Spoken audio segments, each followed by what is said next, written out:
That's probably something that's lacking. I think that collaborative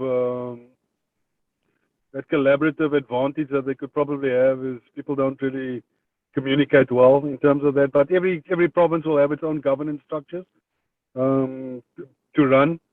They still businesses, whether they, they'll all have a commercial arm and a non-profit arm. So they will need their own governance structures, but operating under the Cricket South Africa umbrella. So it is nice because I think it's put a lot of pressure on provinces now to ensure that their governance is in a good state. Because it's all about sustainability. You have to create a pipeline. You can't rely on Cricket South Africa funding anymore. That's got to be almost surplus. So you got to find ways to ensure that you're sustainable. Create your own pipeline, your pathway, and make sure you got to make sure your club cricket is governed well.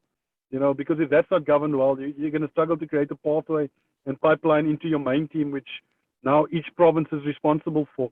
Whether that's an academy, your club system, your school system, you're solely responsible for that now, which I think is great because it puts the power in your hands to change things.